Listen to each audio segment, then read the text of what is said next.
இந்த 10 நாட்களும் ஏன் சிறப்பு பெறுகிறது என்பதை ஹாஃபிஸ் இப்னு ஹஜர் அல்-அஸ்கலானி ரஹிமஹுல்லாஹ் அவர்கள் தனது ஃபத்ஹுல் பாரியிலே எழுதுகின்ற பொழுது, ஃபத்ஹுல் பாரி என்பது இமாம் புகாரி ரஹ்மத்துல்லாஹுடைய ஸஹீஹுல் புகாரியினுடைய மிக பிரதானமான விரிவுரை தான் ஹாஃபிஸ் இப்னு ஹஜர் அல்-அஸ்கலானி ரஹ்மத்துல்லாஹுடைய ஃபத்ஹுல் பாரி.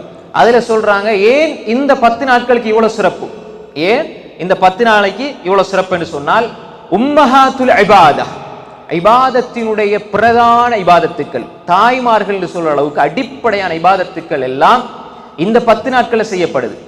தொழுகை, அது வளமையாக நாம் தொழுது கொண்டிருக்கிறோம், கடமையான ஃபர்லான சுன்னத்தான தொழுகைகள். அதே போன்றுதான் நோன்பு, இந்த காலத்தில் நோன்பு பிடிக்கிறோம், குறிப்பாக அரஃபாவுடைய நோன்பு பிடிக்கிறோம். சதக்கா, தான தர்மங்கள் அள்ளி கொடுக்க வேண்டும் இந்த காலத்தில். அதே மாதிரி ஹஜ், ஒரு முஃமினான லா இலாஹ இல்லல்லாஹ் சொன்ன மனிதன் அவன் இந்த காலத்தில் அதிகமாக லா இலாஹ இல்லல்லாஹ் சொல்லிக் கொண்டிருப்பான் ஒன்று. அதே மாதிரி தொழுது கொண்டிருப்பான், சதக்காக்களை தர்மங்களை வாரி வழங்கி கொண்டிருப்பான். ஜகாத் கடமையானால் அந்த காலத்திலே அவன் கொடுப்பான். அதே மாதிரி நோன்பு பிடிப்பான்.